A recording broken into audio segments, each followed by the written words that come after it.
sur ce plateau, on a aussi notre chroniqueuse en matière d'éducation, la personne de Nathalie Okeela, qui est déjà ici avec nous.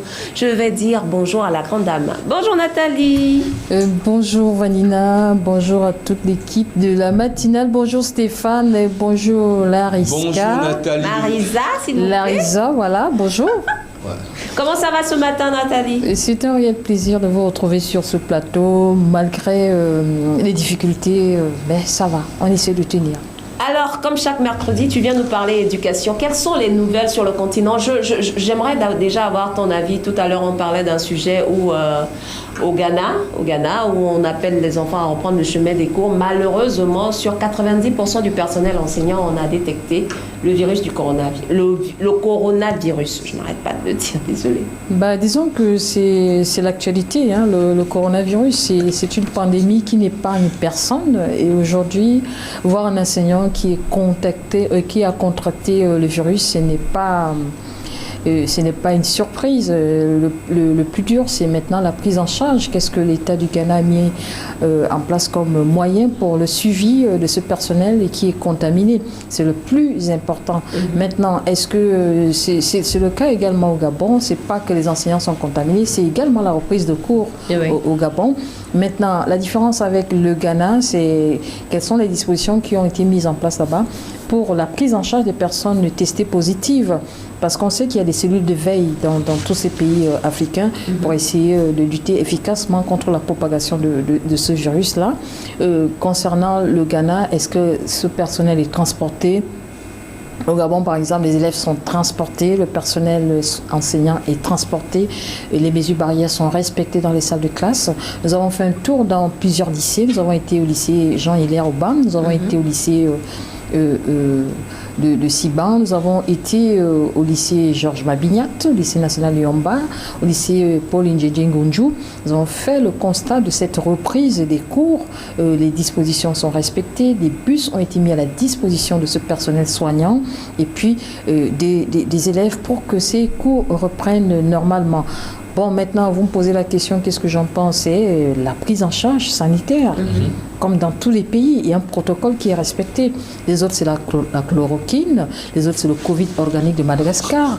Les autres, c'est le Marga 20. Ça, c'est le Gabon. Avec deux autres médicaments qui ont vu le jour il y a quelques semaines, il y a quelques jours seulement, après après une étude des scientifiques gabonais qui ont mis en place quelques médicaments pour la prise en charge de la Covid-19. Partant du Ghana au Gabon, donc vous disiez que la reprise des cours est effective au Gabon actuellement. Oui, c'est depuis lundi, c'était lundi parce que conformément au calendrier des autorités gouvernementales et la CONACYCED, la Convention nationale des syndicats du secteur de l'éducation, qui avait dit non à cette reprise, au finish, ils ont donné des préalables. Ils ont demandé qu'on paye les vacations. Ils ont demandé que les mesures barrières et notamment la sécurité des enfants soient respectées au sein des établissements. Alors, avec l'appui de la FENAPEG, qui est donc la Fédération nationale des associations de parents d'élèves et étudiants du Gabon, il y a eu ce travail qui a été fait au niveau du ministère gabonais en charge de l'éducation pour que toutes ces conditions soient respectées. Alors, nous avons sillonné ces quelques établissements, comme on vous le disait. Les bus ont même été envoyés à l'intérieur du pays, dans les chefs-lieux de province. Vous avez ce projet de partenariat public-privé. Là où les bus de la Transsub ou encore de Trans-Akanda n'ont pas pu accéder, l'État, le gouvernement gabonais, notamment le ministère de l'Éducation, qui a été jumelé avec le ministère de l'Enseignement supérieur, ont pris des mesures pour signer des conventions avec les opérateurs de transport privé. D'accord. Le partenariat public-privé. Cela pour permettre aux enseignants et au personnel, aux élèves de pouvoir aller en toute quiétude en classe. Et quand même chapeau, parce que jusque-là, on n'a pas encore enregistré de couac. Paris ne s'est pas fait en un jour. Essayons de le voir. Le bac va être organisé. Les conditions sont réunies. Les conditions sont réunies. Il y a eu un appel d'offres sur, comment on appelle ça, la restauration des enfants durant cette période de baccalauréat au Gabon. Et donc, du coup, quelques opérateurs privés qui savent, comment on appelle ça, faire des sandwichs et tout, ont été pris par le ministère pour la vente des sandwichs. Et c'est ce qui va être fait pour que ces enfants-là ne se touchent pas, pour qu'ils ne soient pas attroupés au sein des établissements. Bon, les enfants des classes de terminale, ce n'est pas les enfants de 12 ans, ce n'est pas les enfants de 13 ans au Gabon. Le troisième, les terminales. Donc, il n'y a que les terminales qui ont repris les cours. Ah ouais? Il n'y a que les terminales parce que les 5e années et les 3e, l'État a pris d'autres dispositions pour valider cette année scolaire ainsi que pour les classes intermédiaires. Alors, de bonnes nouvelles en perspective au Gabon, mais ce n'est pas le cas au Kenya où on parle du boom de grossesse précoce. Ce n'est pas le cas malheureusement au Kenya où on parle également de la Covid-19. Et là-bas, dans la période de mars à juin, le gouvernement du Kenya a enregistré 4000 grossesses précoces. 4000 grossesses précoces au sein de la population scolaire, notamment les jeunes filles, dont l'âge varie de 13 à 17 ans. Que s'est-il passé selon les pouvoirs publics, selon les populations? Il s'agit du confinement. Mais en quoi le confinement a provoqué un boom de grossesse? Découvrons ensemble dans cet élément. Des milliers d'élèves du Kenya sont tombés enceintes sur la période de mars à juin 2020 du fait de la crise du coronavirus, surtout du confinement. Il s'agit exactement de près de 4000 élèves. Après une phase de déni, les autorités kenyanes se sont finalement saisies de la situation. Le ministre de l'Éducation appelle à l'interdiction de la pornographie dans le pays. Les grossesses précoces sont un véritable fléau dans ce pays de l'Est du continent, apparu bien avant la crise sanitaire.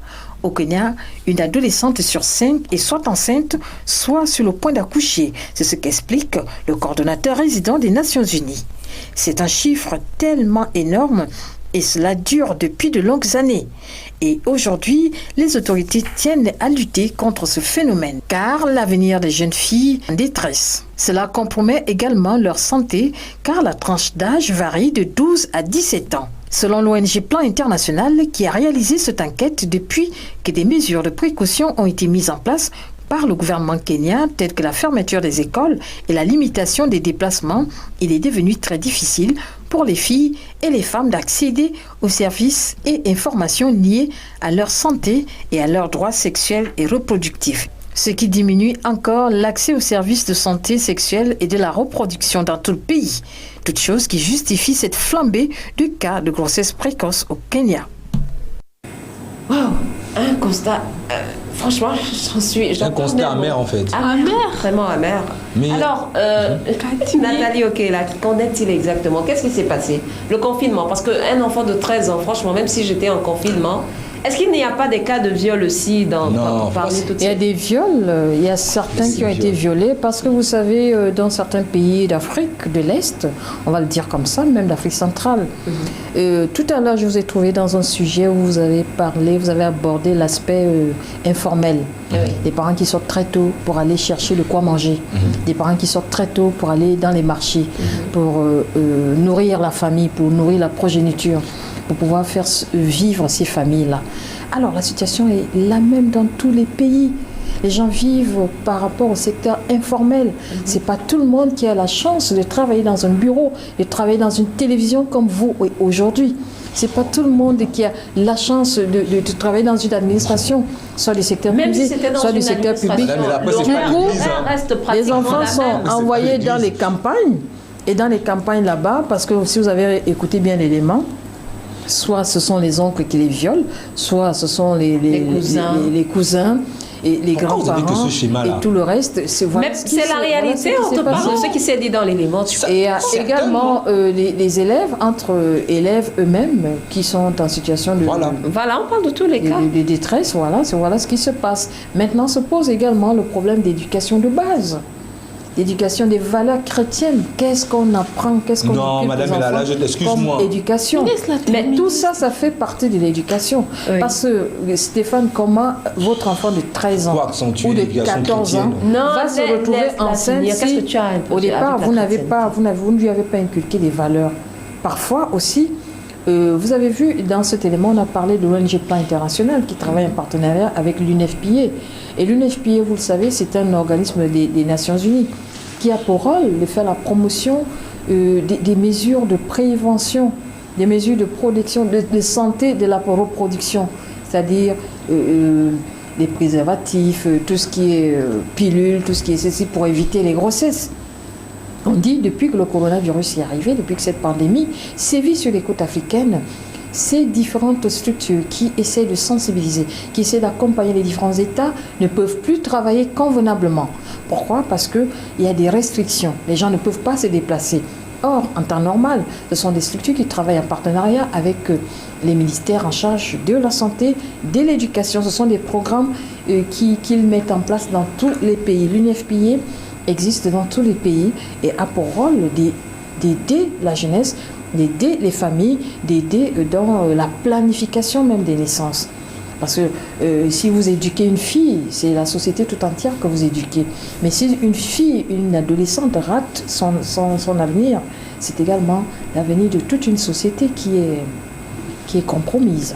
Alors le constat est fait, constat plutôt amer. Que prévaut les autorités pour pallier à cette situation? Oui, bon, les autorités se sont saisies du dossier parce que la situation est critique. Le ministre kényan en charge de l'éducation a pris le problème à bras-le-corps avec toute son administration. D'abord, c'est la prise en charge sanitaire de toutes ces petites filles qui sont tombées enceintes pendant Pourquoi pas commencer par diligenter une enquête pour connaître exactement les auteurs de ces grossesses? Parce que comme vous le disiez, les auteurs, comme vous le dites, c'est peut-être trop tard. Le pire, le mal est déjà fait. Les enfants sont enceintes. Elles ont des ventres qui sont sortis. Et 2 mois, 5 mois, la majorité elles vont bientôt accoucher. Le problème maintenant, c'est comment l'insertion sociale, comment on récupère ces enfants-là une fois qu'elles vont donner qu'elles vont mettre leur bébé au monde. Quelles sont les mesures d'accompagnement? Est-ce que ce sont des filles qui vont retourner dans le circuit scolaire? Si oui, est-ce que ce sera des formations professionnalisantes? Est-ce qu'elles vont aller dans les centres de formation? C'est tout cela que le ministre en charge de l'éducation et de la formation professionnelle du Kenya essaye de mettre sur place. Et vous savez que la pandémie du corona, comme on le dit, a amené le Kenya comment on appelle ça, à déclarer une année blanche, vous le savez. Une année blanche, pourquoi? Parce que aujourd'hui le pays n'arrive pas à circonscrire cette épidémie. Cette épidémie qui cause beaucoup de tort à la population. Il y a beaucoup d'impacts, beaucoup de conséquences au sein de la population. Si au Kenya, ce sont les grossesses, ailleurs, c'est les pertes d'emploi. Ailleurs encore, c'est un taux élevé de décès, comme c'est le cas en Occident ou encore en Amérique. Le corona, comme on le dit, c'est vraiment un mal divin, on peut le dire comme ça. L'impact, c'est partout, c'est partout. Tout le monde est touché par ce corona, tout le monde est touché. Il n'y a personne qui est épargné. Alors, Madame Hila, moi, j'aimerais savoir, dans l'élément de reportage, les âges mentionnés varient entre 12 et 17 ans. Oui. Ça remet en question, ça remet sur la table la question de la minorité de ces jeunes filles. Donc, qu'est-ce que le gouvernement kenyan, sinon le ministre en charge de la justice, prévoit pour les auteurs de ces grossesses-là qui ont eu des rapports sexuels avec des mineurs? Parce qu'il faut le mentionner, 12-17 ans, ce sont tous des mineurs. Donc, on parle de 4000 mineurs, 4000, oui. 4000 mineurs qui ont été enceintes. Donc, qu'est-ce que l'État... Parce que si on laisse passer cette fois-ci, les autres se diront qu'on peut faire comme on veut. On parle de 4000, on ne parle pas de 4 personnes. On parle pas... Même 4 personnes, c'est déjà beaucoup. On parle de 4000 jeunes filles. Donc, moi, j'aimerais savoir ce que le ministère en charge de la justice dans ces pays-là et de la protection de l'enfant, parce qu'elles sont mineures, on les range encore dans le cadre... des enfants, des personnes qui n'ont pas encore la majorité, des personnes qui ne sont pas encore conscientes de tout ce qu'elles font. Donc, qu'est-ce que l'État kényan prévoit pour cette Effectivement, situation? la question, elle est pertinente. Elle est très pertinente parce que le ministre de l'Éducation et de la formation professionnelle de ce pays s'est saisi du dossier avec les autorités judiciaires du pays, notamment les OPJ, les officiers de police judiciaire, le ministère de la Justice, le ministère de l'Intérieur, les affaires sociales, la condition de la femme. C'est toute une délégation, toute une panoplie de ministères qui se sont saisis du dossier parce que les enquêtes et les auteurs doivent être poursuivis pour des sanctions pénales. Bien sûr. Donc la suite de ce dossier, nous aurons ça tout au long de notre matinale tous les mercredis. Pour l'instant, c'est encore un boom.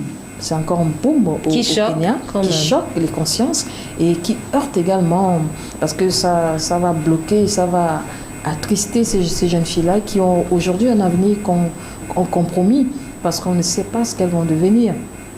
La majorité sont issues des familles défavorisées, des familles démunies, des familles qui n'ont pas assez de ressources. Voilà des jeunes filles qui vont devoir arrêter d'aller à l'école, parce que non seulement les parents doivent aller chercher de quoi manger, voilà une jeune fille qui va se retrouver avec son bébé, qui restera garder son enfant à la maison. Et tout là, un avenir qui est compromis. Il y a un autre problème qu'on peut soulever derrière ça.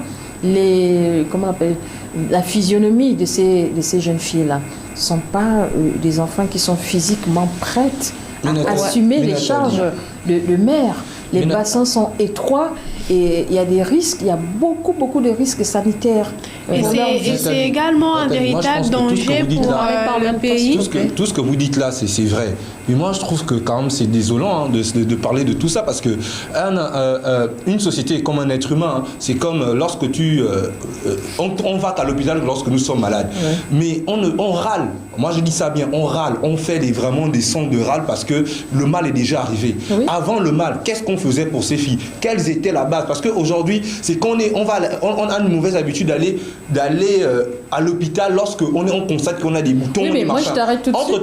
Le check-in. Je t'arrête tout de suite parce que quand tu envoies ton enfant à l'école, ta petite fille à l'école, si elle n'arrive pas à l'école, tu ne sauras jamais qu'elle n'est pas là à l'école. Je te parle de la société. La société, oui. L'éducation, c'est un investissement. Il faut avoir du temps. On est d'accord. C'est un investissement. Bien sûr. À la base, il faut s'investir déjà. Et donc, c'est-à-dire qu'il faut mettre les moyens. Il faudrait mettre les moyens. Quand je parle de moyens, c'est pas seulement que le gain, mais il faut mettre les moyens de manière globale pour qu'on ait une bonne éducation, pour qu'on soit sécurisé. Mais si on abandonne, parce que on est sur X, on abandonne les enfants, on abandonne plusieurs choses, et après c'est lorsque le mal est déjà fait qu'on commence à venir aller. Moi je trouve que c'est triste. On devait prendre ces femmes, ces petites filles en considération depuis la base. C'est pas maintenant, parce qu'on sait bien, on parle bien du Kenya, l'Afrique de l'Est, on voit qu'il y a des villages abandonnés, on voit qu'aujourd'hui on développe une partie du pays, on les laisse comme ça. Après c'est quand le mal est fait qu'on vient maintenant râler. Non, ça c'est excusez-moi, ça n'a pas de sens. Moi je continue.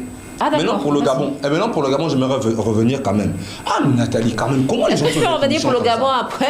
Moi je vais d'abord poser la question par rapport au Kenya. Oui. On va revenir sur le Gabon. Moi j'aimerais savoir, par rapport à ce dont Stéphane est en train de parler, il ne faut pas donner toutes les responsabilités à l'État. Parce que moi je pense que voilà aussi l'éducation quelque part des parents qui a échoué. On ne peut pas, à cause d'une crise sanitaire, soulever un enfant en bas âge et aller le déposer en milieu rural au village, soi-disant, à cause de ces différentes responsabilités. Sinon, imagine que demain, tu venais à mourir. Toi-même, tu sais que déjà, les conditions de vie ne sont pas regroupées là-bas au village. Encore moins en termes de sécurité. Voilà des enfants qui se retrouvent aujourd'hui enceintes, parfois des oncles, des grands frères, des cousins. Il faut revenir aussi sur l'éducation de base, qui est le cocon familial. Oui, ce que vous dites, disons que la société tout entière, les sociétés africaines, les petits Africains aujourd'hui, rencontrent ce phénomène. Le Kenya encore, ils ont eu le courage d'aller en parler. Le Kenya encore aujourd'hui, c'est 4000 grossesses qui ont été recensées. Le Kenya encore a eu le courage de dire que la situation est critique. Mais qu'en est-il des autres pays? Qu'en est-il des autres enfants qui également sont tombés enceintes pendant cette période de confinement? Est-ce qu'il faut faire avorter ces enfants? Il faut que la société, les adultes que nous sommes, les autorités gouvernementales, comme on l'a dit tout à l'heure, prennent leurs responsabilités. Mais le gouvernement du Kenya ne peut pas tout faire. Il y a une éducation de base, comme on l'a dit. C'est à vous les parents, c'est à nous les parents d'inculquer des valeurs aux enfants. La crise sanitaire est arrivée. Les conséquences aujourd'hui, c'est ça. Les grossesses pour les adolescents, les grossesses pour la société tout entière. Qu'est-ce qu'on fait? Quand tu parles de responsabilité, quand tu parles de prise en charge, mais le gouvernement, tous les gouvernements en Afrique ont pour mission de faire scolariser les enfants. Mais la construction des écoles, assurer à ce que ces enfants aillent à l'école avec des enseignants qui ont un salaire, dispenser l'éducation aussi. Voilà, dispenser l'éducation. Maintenant, cette éducation-là a eu des contraintes, a eu des problèmes. Est-ce que c'est concret? aujourd'hui? Le rôle de Construction l'État, d'écoles. d'abord, c'est quoi? La construction d'écoles. On a vu des permettre enfants aux aussi enfants qui sont d'aller sur le à circuit l'école. scolaire. Permettre aux enfants d'aller à l'école. Mais donner une éducation et une instruction à ces enfants pour que demain, ce soit des cadre pour la société, pour, que ce soit, pour le relais de demain, parce que c'est la société de demain. Moi, si ces enfants-là ne sont pas bien éduqués, moi je reviens sur l'éducation. On a vu des enfants qui sont aussi sur le circuit scolaire, l'abrégé en temps ça, le constat a été fait. Là, je reviens le constat a été fait pendant cette période de confinement. Est-ce que ce phénomène n'existait pas avant le confinement? Voilà, existait, mais c'était pas aussi accru. Mais parce que les gens étaient... C'était pas aussi accru que pendant cette période de la crise sanitaire. Même si c'est 2 personnes, c'est accru quand même. C'était pas aussi accru que pendant cette période sanitaire, selon les autorités gouvernementales du Kenya. C'était pas aussi accru qu'aujourd'hui. La situation s'est empirée, la situation s'est aggravée avec la crise sanitaire. Pourquoi? Parce qu'il n'y a pas d'occupation. Mais quand il n'y a pas d'occupation, mais c'est pour ça qu'on parle d'éducation. S'il n'y a pas d'occupation, pourquoi voulez-vous qu'une jeune fille s'adonne à la sexualité, s'amuse avec le sexe? Madame, mais là, ce phénomène parce qu'elle ne va pas à l'école. On est en crise depuis. Mais on dit que ce n'est pas une bonne chose. La crise n'a même pas commencé avec le coronavirus. L'Afrique est en crise depuis les indépendances, depuis l'Afrique a toujours été en crise. Arrêtons de faire semblant un peu, de faire comme si machin. On meurt de faim en Afrique plus que le coronavirus, ça existe. Donc, on meurt des guerres, on meurt de beaucoup de choses. L'Afrique est confinée depuis des années. Les grossesses parce qu'on meurt de faim. Ça existe depuis. Il faut aller prendre les grossesses parce qu'on meurt de faim. Pourquoi on parle de quelque chose qui existe depuis? On parle d'éducation. Arrêtons. On parle d'éducation. Ce n'est pas parce qu'on meurt de faim, c'est pas parce que l'Afrique a des problèmes, c'est pas l'Afrique a du mal à se développer, c'est pas parce qu'on a des problèmes de développement que les enfants doivent s'adonner au sexe. Je suis désolée. Les enfants se donnent au sexe c'est la vie. Le sexe, c'est la vie. En Angola, ça donnait, il y avait des viols, sexe, on ne s'amuse pas avec le sexe. C'est pour ça que vous, les adultes, nous les adultes, parce que toi, tu n'as pas 12 ans. Vous violez les enfants des gens au Kenya. Mais parce que la société, elle est malade. Et puis on accepte la corruption, pain de vin. Les gens galèrent, les gens deviennent fous. C'est une société malade. C'est vrai, il y a des autorités qui sont là, l'Union africaine, qui ne font rien pour ça. Donc, il ne faut pas faire comme si... C'est plusieurs facteurs. Aujourd'hui, c'est plusieurs facteurs. L'Union africaine n'a rien à voir avec les conséquences. La gestion d'un foyer. La gestion d'un foyer, ça n'a rien à voir avec là-dedans. Si vos enfants sont allés attraper des grossesses, pourquoi vous allez indexer l'Union africaine? Mais ça veut dire que vous-même, en tant que père de famille, vous avez un problème. Il y a plusieurs facteurs. Il faut éduquer vos enfants. Il faut éduquer la petite fille. Si la petite fille n'est pas bien éduquée, elle va se retrouver avec 20 gosses avant 20 ans. Mais oui, tu peux pas là. Actuellement, est-ce qu'on parle de guerre? On parle de crise sanitaire. Et toi-même, tu as dit que c'est un phénomène qui existe depuis. Ce phénomène existait depuis. Il ne faut pas maintenant mettre ça sur le confinement parce qu'on veut maintenant se cacher derrière le confinement. Mais on n'a pas recensé 4000 grossesses avant le confinement sur une période de moins de 6 mois. Peut-être aujourd'hui, on met ça en lumière, mais ça existe. Il y a même pire que ça. On n'a pas recensé 4000 grossesses. Le docteur qui a gagné, le docteur qui a eu le docteur congolais là. Denis Mukwege. Oui, qu'est-ce qu'il fait? C'était quoi son travail? C'est quoi son travail? Il repart les femmes. Merci. Quel a commencé à réparer les femmes en termes de chiffres, en termes de marché? Est-ce que ça avait déjà le coronavirus? Non. Donc ça veut dire que c'est un phénomène qui existe. Il faut juste qu'on prenne nos responsabilités. Tout en c'est un ensemble. Mais pour la faisons pas l'amalgame. Le docteur Denis Mukwege est réparateur des femmes. Il a eu le prix Nobel pour son travail. Tout simplement parce que la RDC a connu des troubles. La RDC a connu des tensions. Et lorsqu'un pays connaît des tensions, lorsqu'un pays connaît des guerres, les répercussions, les personnes les plus touchées, ce sont les femmes. Oui. C'est la couche de la population la plus vulnérable. Le Kenya par rapport aux attaques des Shebab. Mais justement, arrêtons de discuter souvent des problèmes. Ça veut dire que cette crise, la violence qui engendre certaines choses, mais on dit que Stéphane, on est en train de t'écarter du sujet parce qu'aujourd'hui, on parle de grossesse par rapport à la crise sanitaire. On ne parle pas, on sait parfaitement que l'Afrique... Non, on sait que l'Afrique est malade, c'est parce qu'on veut se cacher derrière. On ne se cache pas. Aujourd'hui, il y a un truc, c'est le Il va faire les coronavirus. Après, madame, là, je sors maintenant du cadre. Maintenant, moi, je veux revenir au Gabon parce que ça on n'encourage pas, mais voyons ce que l'État du Kenya fera avec les parents associations. Moi, c'est par rapport au Gabon. Tu as énuméré des trucs qui sont bien par rapport au Gabon, qu'aujourd'hui, il y a une certaine solidarité, il y a des bus, il y a ceci, cela. Mais ce qui m'attriste, moi, c'est que parce qu'il y a eu le coronavirus aujourd'hui, qu'on doit comprendre qu'il faut se mettre en partenariat, on doit comprendre, on doit aider ceci, cela. Il veut que la situation reste la même et qu'on améliore. Entre-temps, au Gabon, on avait les moyens de faire ça depuis. Aller à genre les bus scolaires, machin, déjà, on faisait ça déjà à une certaine époque. Bus scolaires, tout ça. Donc, cette magie-là qui existe aujourd'hui, qui semble être effective, c'est qu'on appuyait sur un bouton entre-temps. Avant, c'est des réalités qu'on pouvait, c'est des choses qu'on pouvait faire parce qu'on a les moyens, on avait les moyens. Donc maintenant, c'est parce que le coronavirus est venu, il faut penser maintenant qu'à les enfants, ils doivent être bien traités, voilà, ceci, cela, voilà, jambon, pain, saucisson, le sourire de la crémière, tout ça, c'est bien, tu vois. C'est bien, il y a un début pour tout, mais quand même, moi je pense quand même que c'est triste que c'est le corona qui vienne nous mettre dans la tête que là, il faut être solidaire. En fait, c'est juste ça, en fait. Ce que tu dis, Stéphane, c'est bien. Je ne sais pas si c'est une remarque. Je sais pas. C'est une analyse personnelle. Mais c'est une analyse, c'est un point de vue, que tu donnes. Ouais. C'est le même Stéphane. Ce sont les mêmes Gabonais. Si ces dispositions n'avaient pas été prises, si ces enfants n'étaient pas dans des conditions sanitaires adéquates, ce sont les mêmes Gabonais qui devaient critiquer sur les réseaux sociaux que rien n'a été fait. Voilà. Mais aujourd'hui, que quelque chose de positif a été donc, fait. Donc, tu n'as pas suivi mon analyse. Je dis que c'est bien. Mais ça peut partir d'un début. Ça veut dire que des choses peuvent être jamais trop tard. Ce que tu dis, c'est que des choses peuvent être mieux faites. Ça peut être amélioré, disons-le comme ça. Parce qu'on a vu des établissements désinfectés à la veille de la reprise des cours. On a vu une opération de désinfection de ces établissements pour éviter la propagation du virus au niveau du Gabon. C'est déjà un début. C'est déjà un début. Et on l'a dit, la CONACYCET, qui est donc la Convention nationale des enseignants, des enseignants du secteur de l'éducation du Gabon, est toujours en partenariat, est toujours en étroite collaboration avec son partenaire clé, qui est sa tutelle, notamment le ministère en charge de l'éducation, pour travailler afin que des conditions de vie et de travail soient améliorées dans la corporation enseignante au Gabon.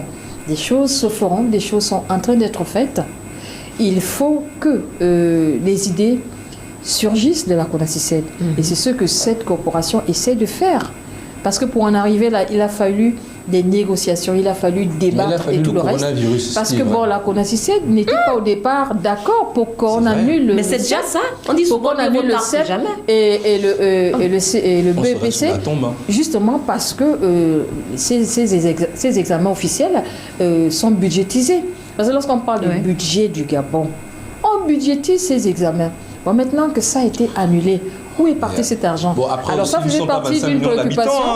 Ça faisait partie de la préoccupation des enseignants du secteur éducation qui demandaient pourquoi avoir annulé ces examens si on peut organiser le baccalauréat. Pourquoi est-ce que ces dispositions ne peuvent pas être prises également pour les enfants de 5e année et les 3e? Il s'est avéré qu'il s'agit des candidats les plus nombreux au Gabon et que le CEP s'organise jusque dans les villages. Alors, mettre en place un dispositif sécuritaire jusque dans les villages, ça devait être difficile. Ça devait être difficile parce que vous savez, les routes à l'intérieur du pays, les conditions de vie et autres, c'est pas toujours rempli. Et la CONACYCET a donc donné, on va le dire comme ça, ses préalables pour que cette reprise des cours soit effective. Et voilà ce qu'on a comme résultat aujourd'hui. Ouais. Alors, Marisa, une dernière intervention avant de dire au revoir, Madame Moi, jamais de l'avion. Alors, Madame Hila, moi, c'est pas une question, c'est une intervention et peut-être une proposition. Donc, pour revenir sur le cas du Kenya, on parle de 4000 femmes et mineurs. On dit de 4000 mineurs. Et on dit que la meilleure manière de tuer un pays, c'est de tuer son éducation. Aujourd'hui, elles sont mineures, elles ont moins de 17 ans, mais dans 10, 20 ans, dans 30 ans, ce sont des personnes qui sont censées représenter une plus-value ou apporter au développement, apporter quelque chose au développement de ce Kenya que Stéphane déplore aujourd'hui à cause de toutes les conditions qui ne sont pas réunies ou les conditions de vie qui sont plutôt pas bonnes. Donc, j'estime, enfin j'espère, et par la voix qui m'est donnée aujourd'hui, j'espère que les autorités kenyanes ont mis, comme vous avez dit, un suivi, de ne pas se dire que les enfants vont rester à la maison à s'occuper des enfants, abandonner le chemin des cours, parce que 4000 personnes, c'est pas rien, ça représente beaucoup dans une société, surtout dans nos sociétés en Afrique, où on aspire au développement, où on aspire au changement, où on aspire à une évolution. Donc, qu'est-ce que les autorités en place ont prévu? Quelles sont les stratégies qui seront mises en place pour arriver à récupérer ces jeunes filles-là? Voilà, c'est une bonne question. Peut-être nous reviendrons après le journal pour donner réponse à ta préoccupation qui a sa raison d'être. Merci Nathalie d'être passée sur notre plateau. Il est l'heure du journal en français. On vous revient juste après.